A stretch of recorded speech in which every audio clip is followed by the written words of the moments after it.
You have time to read the instructions and questions and check your work. All recordings are played only once. Now turn to Section 1. Section 1.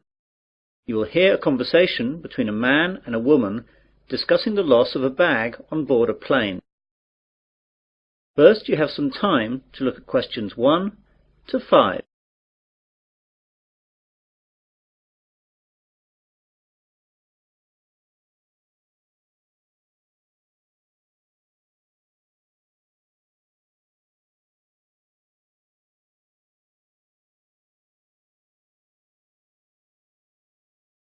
You will see that there is an example.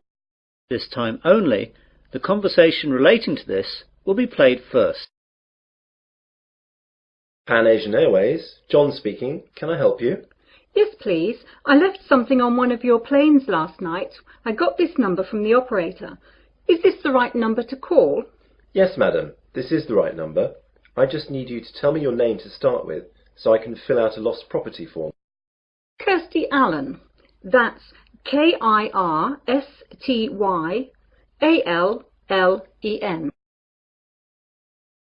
So, Kirsty is the correct answer.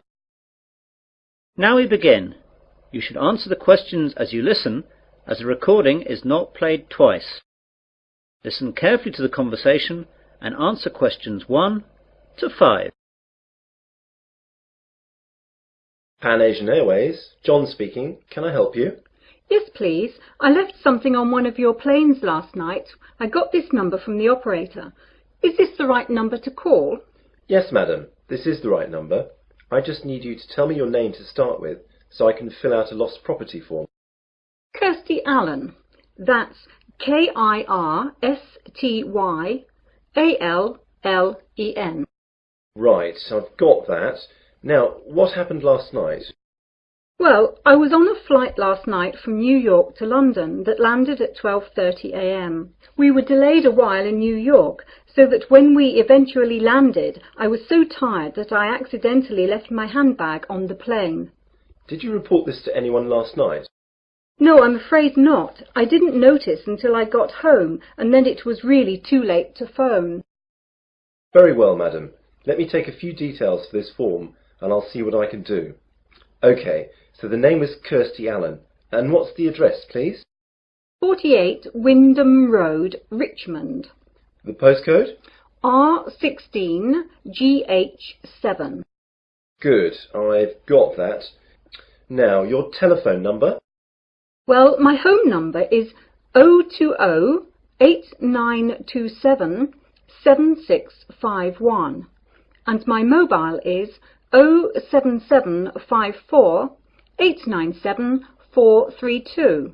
I'm sorry, I didn't catch the second one. What was the mobile again? 07754-897-432.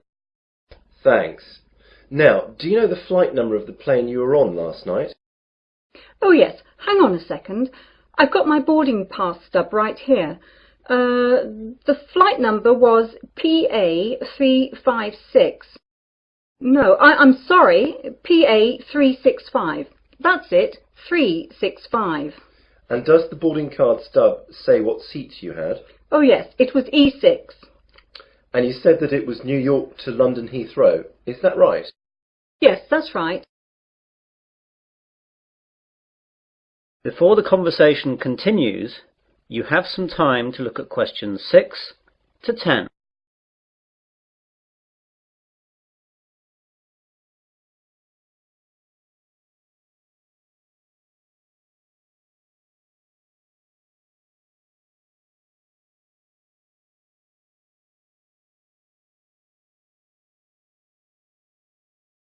Now listen carefully and answer questions 6 to 10. OK then.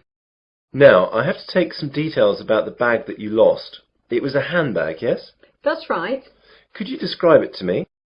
Well, I guess it just looks like any regular handbag. It's very dark red with black handles, and the catch on the top is gold-coloured. Does it have any distinguishing marks? Not really. It's quite new, you see, so I haven't scratched it or anything. It's got a brand name, but that's just inside the bag when you open it, under the catch. OK. Now, can you tell me what was inside the bag? Quite a few things, actually. Not my passport, of course, or I would never have got out of the airport. My purse is inside, and that's got about $200 and about £70 cash. There is also my credit card and some membership cards. Good. I'll just write that down. Anything else in the bag? A small paperback that I was reading, some makeup, my work keys, but not my house keys, thank God, and a couple of pens. Have you informed the police about the loss of the card? Yes, and I've also cancelled the card with the credit company. Right. Now what I'll do is to contact the lost property, which is where your bag will have gone if it was found. I'll give you a call back within an hour and tell you what the situation is. If you haven't had a call within an hour and a half, call back this number and ask for me. My name is John, OK? Yes, that's great, John. I'll speak to you later. Goodbye. Goodbye. That is the end of section 1. You will now have half a minute to check your answers.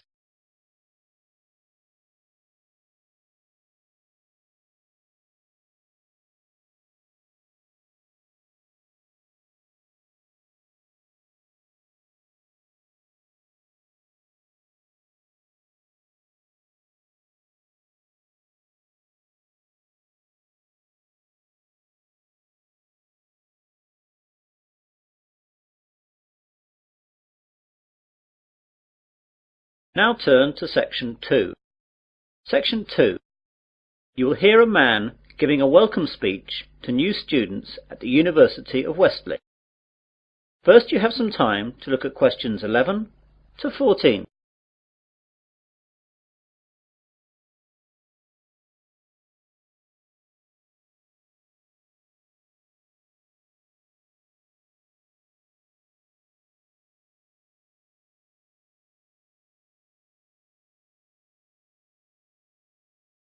Now listen carefully to the welcome speech and answer questions 11 to 14.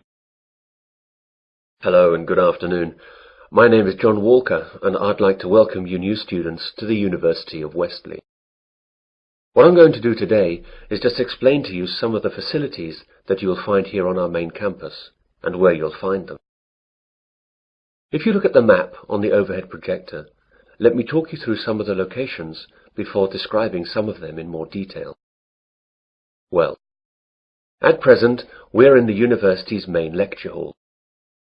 If you go out of the main front entrance, then you will see opposite across the car park the entrance for the focal point of a lot of university life for most students.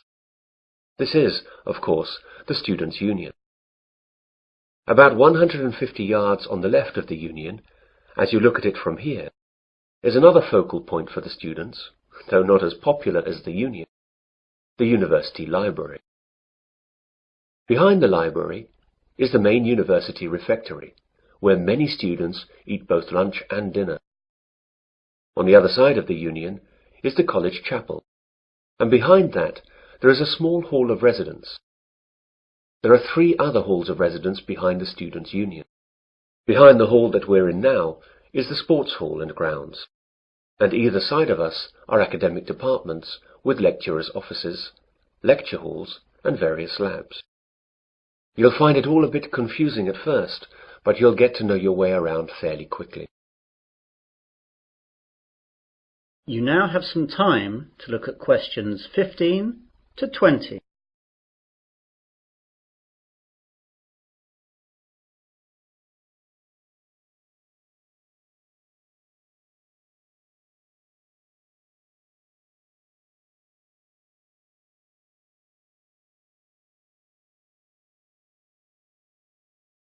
Now listen to the rest of the welcome speech and answer questions 15 to 20.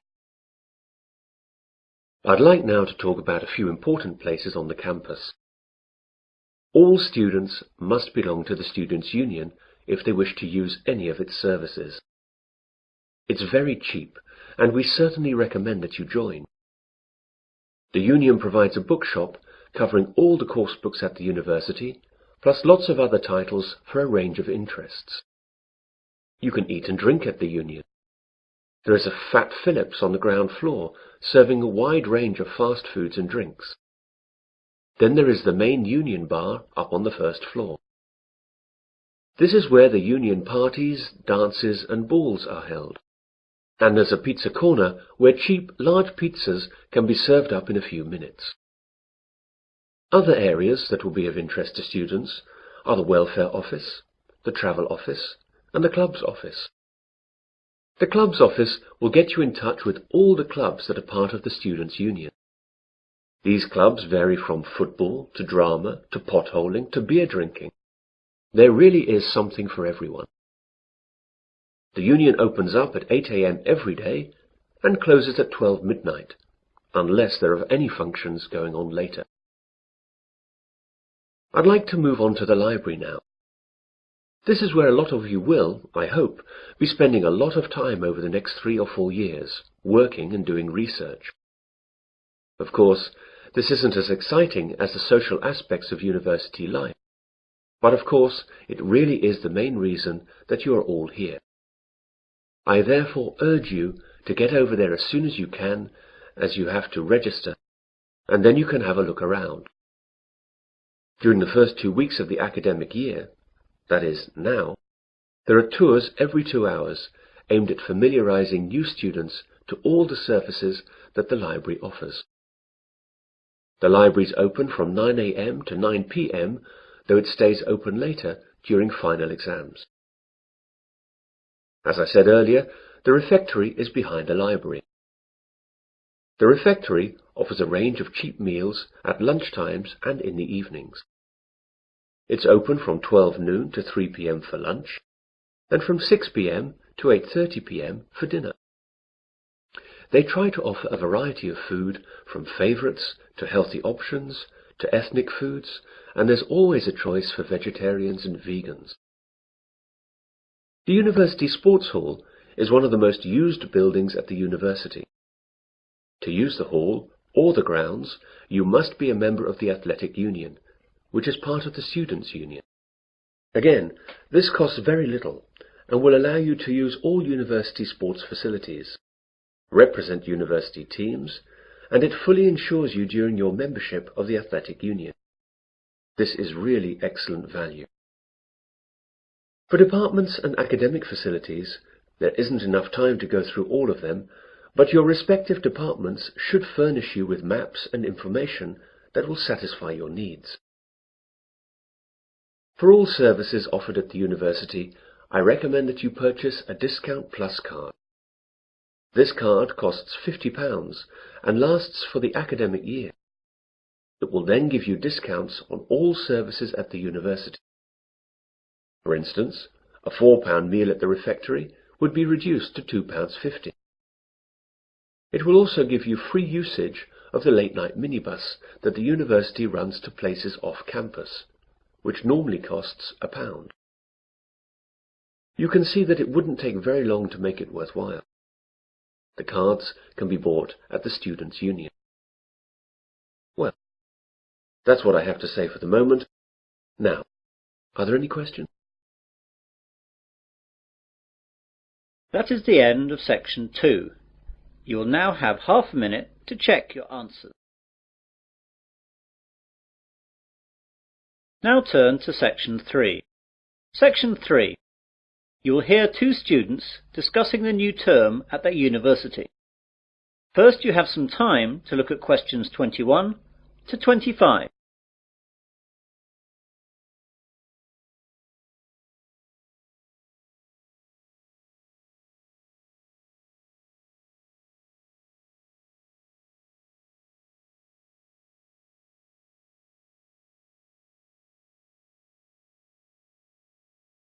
Now listen carefully and answer questions 21 to 25.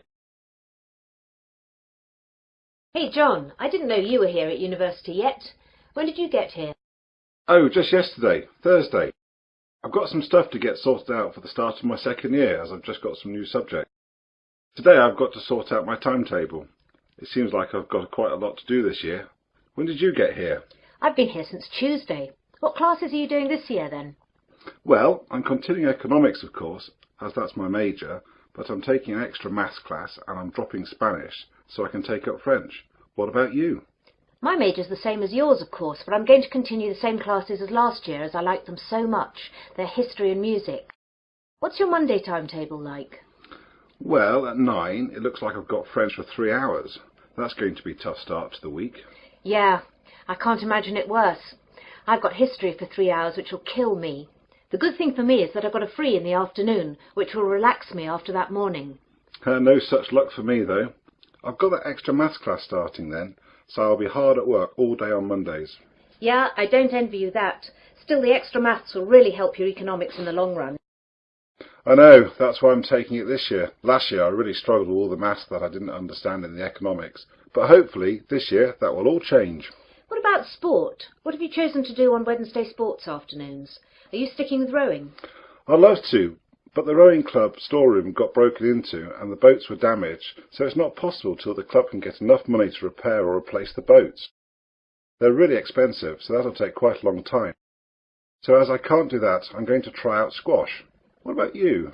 I'm going to do the same as last year. Volleyball. That's good. It's in the main sports hall like the squash. I'll be able to see you a lot this year. Yeah, it looks like that. You can help me with the maths that I don't understand. Ha! Maybe. For a small fee, of course.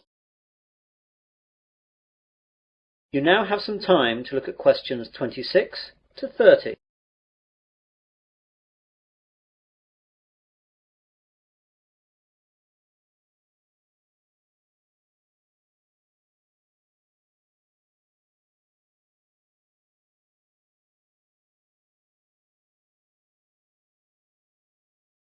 Now listen to the rest of the discussion and answer questions 26 to 30.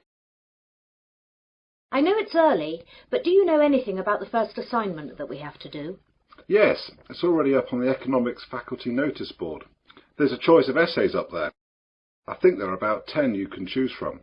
I can't remember any of the titles, though, apart from the one that I think I'm going to write about. What's that one then? It's about the short-term future of third world economies. Ooh, I don't like the sound of that. It seems very wide-ranging. It is, but remember that I spent some of the summer vacation travelling in Africa and Asia, so that has made me more interested in the subject, and I've also got some first-hand ideas on the subject. Does the essay list mention how long the essays have to be and the deadlines? Yes, you remember last year all the essays had to be 3,000 words in length. Well, that's gone up by 1,000 words. Oh no, they'll take ages. I know. I was hoping that they'd stay at 3,000 words, or only go up to 3,500. But no luck, I'm afraid. What about the deadline? The first one has to be in by the 30th of October, and the second one by the 30th of November. It looks like one essay a month like last year. Well, at least that hasn't changed. But as it's the end of September now, that leaves only a month to get the first one done. I'm going to have to get onto that straight away. Yes, you'd better. If you want to talk about it, I'm going to be at the campus cafeteria at 1:30 for lunch. We could go over some questions. I can't then, as I'll be in the sports hall working out. How about 3 this afternoon at the Economics Common Room? That seems okay. We'll be right by the economics course office where the questions are, so that'll be convenient for checking up on them. OK, see you then. Bye. Bye. That is the end of section 3. You'll now have half a minute to check your answers.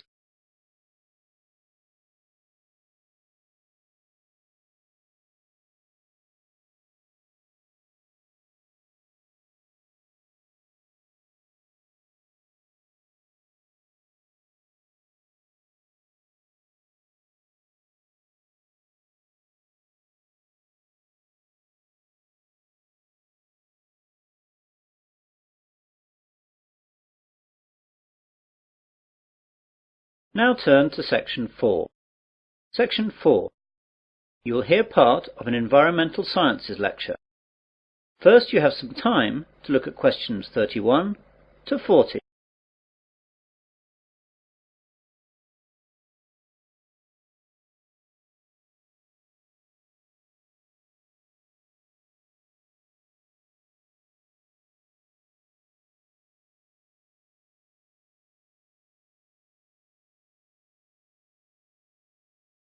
Now listen carefully and answer questions 31 to 40. Good morning, everyone. My name is Professor Wilson, and I'm lecturing you today as part of your Environmental Sciences course. Part of this course is concerned with pollution issues in our world today, and part of this lecture will look at some of the ways that the oil industry has developed to deal with oil spills around the world. Oil tankers are the largest ships to sail in the ocean. For countries such as Japan that have no oil deposits of their own, tankers are the only way that oil needed to power their economies can be moved. They are designed to hold millions of barrels of crude or refined oil in reasonable safety and without damage to the environment. When oil is released from these ships, the oil spreads out over the surface of the water in a large slick. These oil slicks can cover hundreds of miles, and they cause huge environmental damage. Oil is released for varying reasons. Accidents while loading and unloading and deliberate spills account for many slicks today, but it is ships hitting other ships or rocks which is the major cause of slicks. Because oil slicks are so damaging to the environment, numerous ways of containing them and cleaning them up have been developed. In previous years, slick cleaners would sometimes try to set fire to the slicks and burn them off, but that is rarely done nowadays because, surprisingly, nearly all oil slicks consist of compounds that aren't flammable. Combustibility comes after refining. The 4 ways of cleaning up oil spills that we'll look at today are as follows: the containment boom, chemical detergents, the sponge, bacteria. The containment boom is the most common method of cleaning up after an oil spill. Barriers are erected in the water and the oil is then sucked up. Basically, a containment boom is just a large float that surrounds and contains the slick. This method is cheap and straightforward, however only functions in very calm seas. Another method to clean slicks is to spray detergent solution from airplanes or boats directly onto the spill. Depending on the detergent, 2 things can happen. One possible result is that the oil can break up into clumps, which sink to the bottom of the ocean. Although these clumps are themselves hazardous, the problems caused by the clumps are much easier to deal with than the problems caused by oil slicks. The other possibility is that the oil then breaks down into tiny droplets, which are soon spread and become harmless. This method is well suited to dealing with the larger slicks. A negative aspect is that often the chemicals remain in the water, and they can kill fish and other marine life. A Berlin-based company has developed an alternative method for cleaning up oil spills. Eco-Carbon has invented a giant sponge made of lignite resin that sucks up the oil, preventing it from harming the environment. The sponge comes as a mat, which contains crushed coal, whose small granules can soak up large amounts of oil. The process is safe and cheap. The sponges have so far withstood small-scale testing in pools of water with miniature oil slicks. A unique advantage is that once the oil is absorbed into the mat, it remains fixed there permanently. The downside, however, is that the mats become toxic waste.